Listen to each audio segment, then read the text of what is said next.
전 세계 최상위 포식자들, 그들이 비트코인 이렇게 많이 쥐고 있는데 어떻게든 시장 육성하려고 어마어마한 계획들을 계속 세우고 있을 가능성이 크다라는 거. 네, 여러분 반갑습니다. 비트캐쳐입니다. 우리들의 세일러 형님 같은 경우에는 비트코인 현재 20% 할인, 곧 할인 종료된다. 마치 4월부터 지금까지 지속된 기나긴 약세장을 끝나고 이제 할인이 종료되고 새로운 상승으로 갈 수 있는 그런 흐름을 지금 세일러가 암시하고 있는 것이 아닌가라는 생각이 들고, 최근 국제정세 흐름을 보고 있으면 마치 짜고 치는 고수톱이라도 하는 것처럼, 마치 중동에서 이스라엘과 하마스 확정되고 엄청난 큰 전쟁으로 번질 것 같이 개미들 개인들 다 불안하게 만들어 놓고 이제 와서 미국과 이스라엘 휴전한 합의를 했다. 이제 하마스만 이 부분에 합의하면 마치 없었던 것처럼 휴전하면서, 왜 지금 블링컨은 이런 움직임 가져가려고 하겠습니까? 대선 앞두고 괜히 중동에서 전쟁 나고 국제정세 어지럽히면 당연히 여당인 민주당에 피해가 갈 수밖에 없다. 그러니까 좋게 얘기하는 겁니다. 우리 대선 잘 치러야 되니까 좀 네타냐후 너 좀 가만히 좀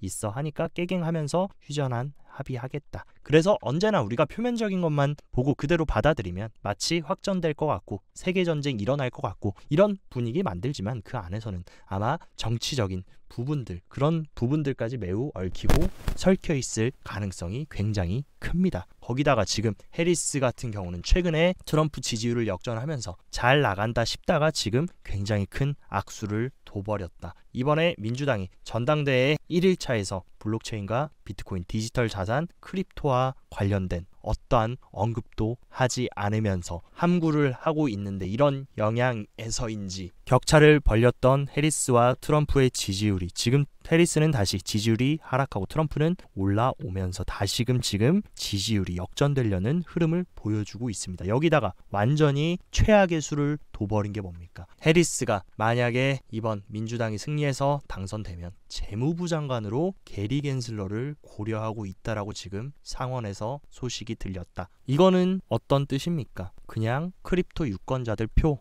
한 표도 안 받아도 돼. 완전히 그냥 선거를 던져버리는 행동이다. 이 게리 겐슬러를 SEC 위원장도 아니라 재무부 장관, 미국에서 어떻게 보면 가장 높은 경제 서열 1위 자리에 이 겐슬러를 놓겠다라는 거, 지금 해리스는 이길 마음이 없나 봅니다. 그리고 게리 겐슬러 정치적인 부분을 차치하더라도 크립토 투자자들 입장에서는 이제 게리 겐슬러가 재무부 장관이 되는 그런 정말 끔찍한 일을 지켜보고 싶지 않으면 무조건 공화당이 승리하는 쪽으로 우리가 기대를 해봐야 됩니다. 여기서 또 눈치 없이 SEC는 솔라나 ETF에 대해서 증권이라는 우려에 대해 ETF 발행자들한테 지적하면서 또다시 크립토 플레이어들 들쑤시고 있다. 제가 봤을 때 이런 해리스와 SEC 게리 겐슬러의 악수가 어떤 스노우볼로 올해 11월 대선에서 작용될지는 한번 지켜봐야 될 것 같습니다. 이런 민주당의 적대적인 흐름에 코인베이스가 일침이라도 놓듯이 크립토 투자자가 이번 선거에서 중요한 이유들을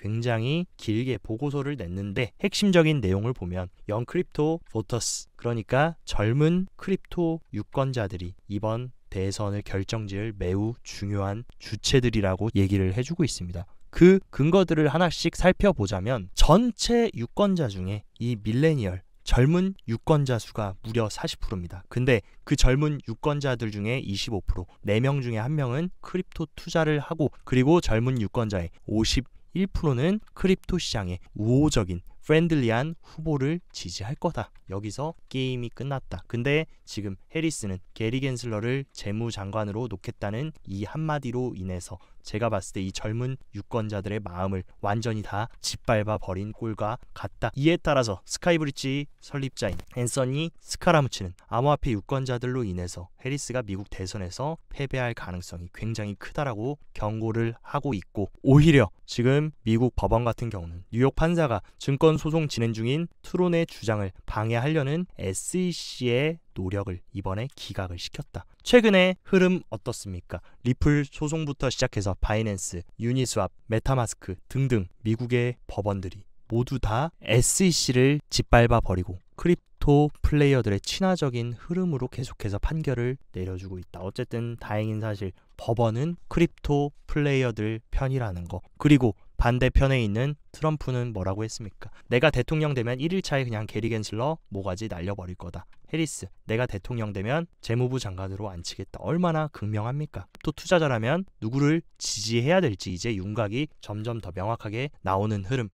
때다 싶어서 트럼프는 대통령에 당선이 되면 도지의 아버지 일론 머스크에게 내각이나 자문 역할을 맡기겠다라고 말했는데, 어떤 한 도지 분석가가 해당 내용을 리트윗하면서 정부 효율성 부서 도지라고 명명을 했습니다. 근데 이 내용을 바로 일론 머스크가 리트윗하면서 정부 효율성 부서 도지, perfect name, 완벽한 이름이다. 이게 시사하는 바가 뭐겠습니까? 그리고 트럼프는 암호화폐 대통령이 되겠다라고 했고, 도지의 아버지인 머스크도 트럼프 정부가 들어서면 매우 중요한 역할을 할 것인데, 지금 X는 어떤 움직임 가져가고 있습니까? X 결제 시스템인 X페이먼트를 출시하기 위해서 미국 전역의 X가 라이센스를 획득하고 있습니다. 지금 아직 획득하지 못한 이 주들까지 라이센스를 전부 다 획득하면 X의 본격적인 결제 시스템을 도입을 할 거고, 이미 X는 X페이먼트라고 하는 X 제휴 계정을 벌써부터 만들어 놓은 상황입니다. 제가 봤을 때 이 라이센스가 모두 승인이 나고 X는 정식으로 결제 시스템 도입하는데 여기에 크립토, 가상자산을 넣을 확률이 매우 더 커졌고, 지금 트럼프를 공식적으로 지지하겠다라고 머스크가 밝혀준 만큼 X페이먼트가 시행이 된다라고 했을 때 크립토 결제가 들어가는 것은 시간 문제고, 만약에 이런 엄청난 대형 소셜에 크립토 결제가 들어간다 그러면 전 세계적으로 엄청나게 가상자산이 매스업전되면서 대중 채택이 되는 속도가 더욱더 가속화될 것으로 보입니다. 그리고 블록스트림의 CEO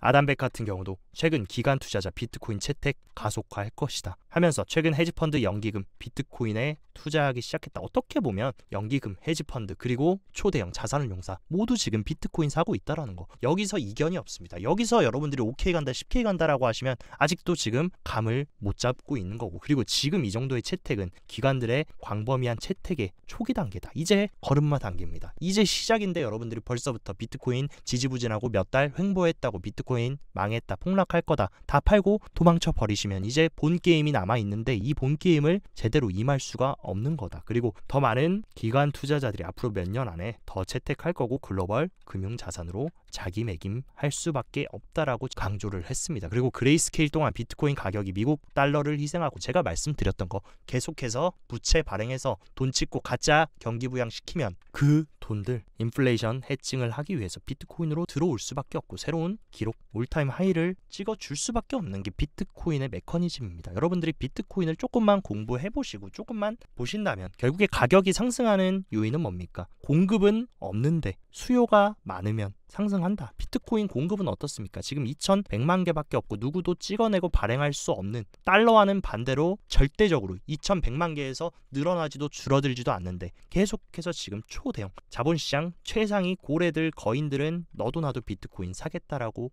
해서 수요가 올라가는데, 비트코인 중장기적으로 내리꽂고 망하고 없어지겠습니까? 아니면 더욱더 많은 사람들이 비트코인 살려고 하고 더 비싼 가격에 사면서 가격이 올라가겠습니까? 이런 얘기는 굳이 길게 할 필요도 없다. 그리고 바네크의 디지털 책임자는 비트코인의 이제 강제 매도는 끝났다. 그러니까 이제 고래들이 가격을 올리기 전에 판짜기는 어느 정도 마무리됐고, 비트코인은 지금 정말 좋은 시기이므로 우리는 매수자, 우리는 바이더딥 할 거다라고 얘기를 해주고 있습니다. 이런 움직임에 따라서 크립토 거물이라고 불리는 마이크 노보그라치의 갤럭시 디지털도 비트코인 2,340만 달러로 추가 매입하면서 대략 400개가 넘는 비트코인을 추가 매수했습니다. 왜 하필 이때 모든 헤지펀드, 연기금, 기관 투자자들이 매수하고 있을 때 갤럭시도 추가 매집을 했을까? 그리고 우리가 알아야 되는 사실, 비트코인을 가장 많이 가지고 있는 탑10을 체크해보면 이 사토시 나카모토가 단연 110만 개를 가지고 있어서 1위지만 이 사람은 미지의 인물입니다. 살아있는지도 죽어있는지도 모르는 인물.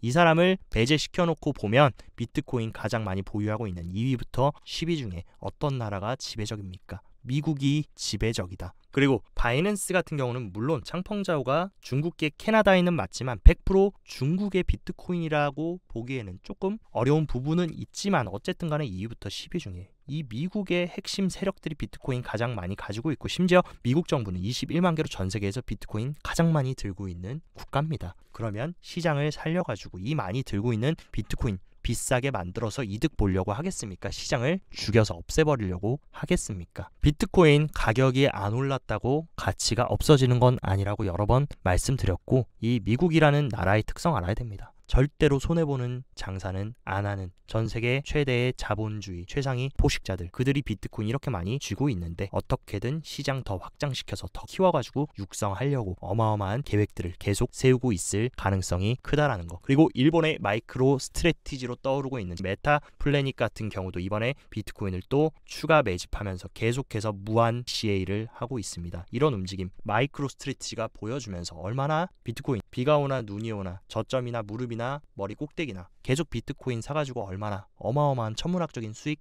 냈습니까? 지금 그거 따라서 하는 기업들도 우후죽순 늘어나고 있고, 그리고 아랍이 심상치 않다. 아랍에미레이트 국유은행이 이번에 비트판다와 협력을 하면서 디지털 자산 관리 플랫폼까지 구축하려고 하면서 중동에도 크립토 인프라를 구축해 나가면서 적극적으로 채택하려는 매우 고무적인 움직임을 가져가고 있습니다. 그리고 더더욱 중요한 거, 기관들, 고래들 물론 적극적으로 시장에 뛰어들고 있지만 더 넓게 보면 암호화폐 전체 이용자 수가 6.17억 명으로 반년 만에 6.4%나 증가했다. 결국에 이 가상자산이라는 혁신 기술의 채택은 계단식으로 계속해서 우상향해서 확장이 되고 있다. 그리고 그 접근성은 어디서 나왔습니까? 비트코인 현물 ETF가 올해 초에 출시되면서 대략 160만 명이 비트코인에 투자를 하기 시작했다. 결국에 지금 이 걸음마 단계에서 점점 더 기관 투자자들뿐만이 아니라 개인들도 너도 나도 ETF로 접근성 확대하고 확장되고, 더 많은 사람들이 크립토 투자하면은 당연히 비트코인 가격도 그 큰 대세의 흐름에 따라서 우상향해서 갈 수밖에 없다라는 사실을 명심하셔야 된다.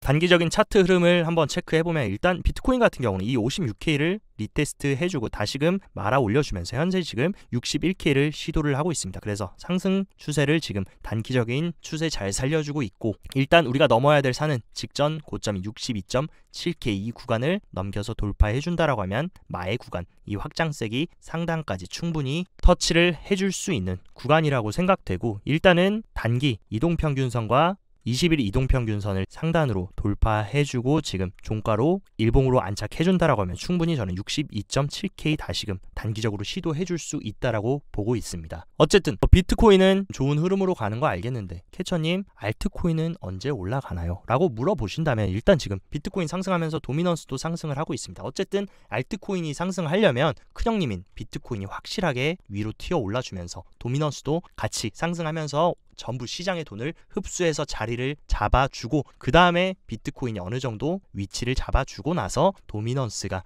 이런 식으로 하락해줘야 그때부터 아마 알트코인들도 힘을 내줄 가능성이 크고, 한 가지 고무적인 부분은 거래소의 이더리움 보유량이 역대 최저치를 찍었다. 어쨌든 알트의 왕인 이더리움의 거래소 보유량이 최저치 찍었다라는 거. 고래들은 계속 거래소에서 이더리움 사다가 개인 지갑이나 커스터디로 계속 옮겨가지고 누적하고 축적하고 매집하고 있다라는 사실. 분명히 이 에너지들이 언제 분출될지는 미지수겠지만 이더리움을 계속 누군가는 축적하고 있고, 알트의 왕인 이더리움도 충분히 저는 길을 모으고 있다라고 개인적으로 보고 있습니다. 그리고 몇 가지 온체인 데이터들도 한번 체크를 해보자면, 최근 엄청난 채굴자 항복으로 인해서 지지부진했던 해시레이트 같은 경우에도 지금 저점을 찍고 다시 반등하면서 또다시 신고점을 갱신해주러 가고 있고, 해시레이트가 상승한다라는 거, 비트코인의 펀더멘탈이 강화되고, 해시레이트는 어쨌든 중장기적으로 비트코인 가격과 수렴해서 가는 그런 특징이 있는 만큼 해시레이트가 지금 다시금 바닥을 찍고 올라와주고 있다라는 거 충분히 저는 고무적이라고 보고 있습니다. 그리고 MACD 같은 경우에도 최근에 또 의미 있는 골든 크로스를 만들어줬는데, 과거에도 이 MACD가 골든 크로스를 만들어주는 그런 구간,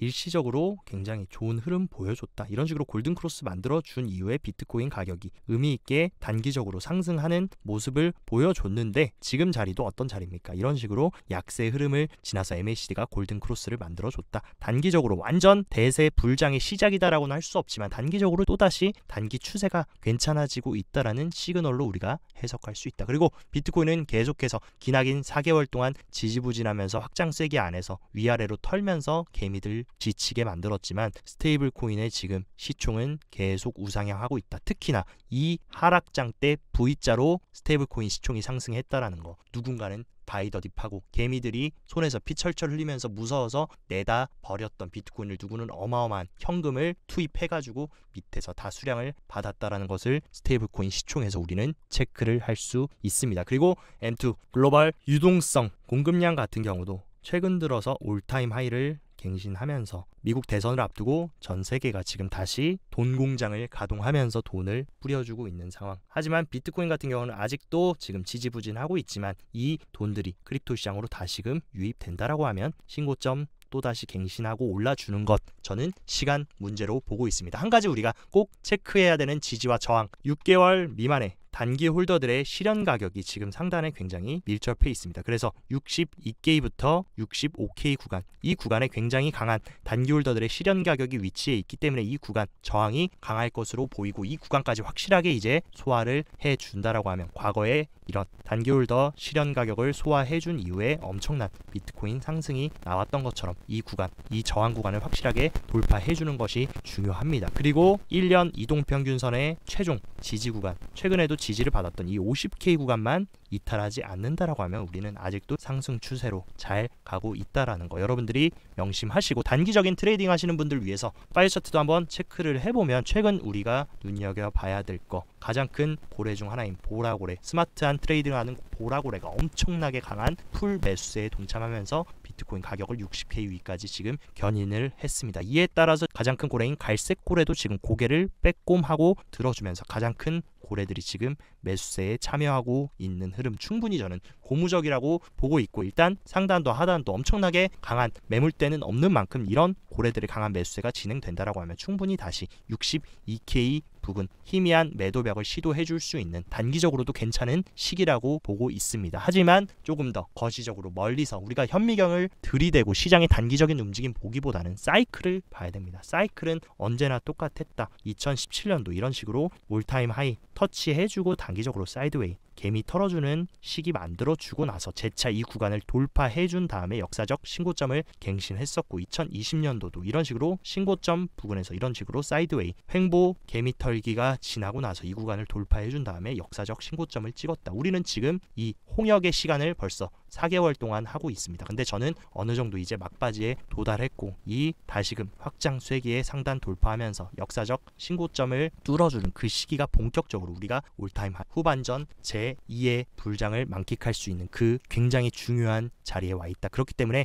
지금 이 4개월 버텼고 지금 거의 다 왔기 때문에 세일러가 말한 것처럼 이제 곧 세일 끝날 겁니다. 또 연말 되고 내년 되면 그때 살 걸 또 껄무새가 될 수 있는 그런 중요한 시기에 와 있기 때문에 우리는 후회하지 않으려면 지금 시장 끝까지 잘 버티고 살아남아서 구축해서 후반전까지 맛있게 성취해야 된다라는 사실 꼭 명심하시기 바랍니다. 오늘 영상도 시청 진심으로 감사드리고, 영상 도움되셨다 하시면 좋아요, 구독 눌러주시고, 더 자세한 투자 전략 궁금하다 하시면 영상 하단 고정 댓글에 제가 운영하는 크립토 텔레그램 시황 정보방 활짝 열어놨으니까 이쪽에서 시황 잘 체크하시면서 성공적인 크립토 투자 계속 이행해 나가시길 바랍니다. 오늘도 시청 진심으로 감사드리고 여기까지 비트캐쳐였습니다.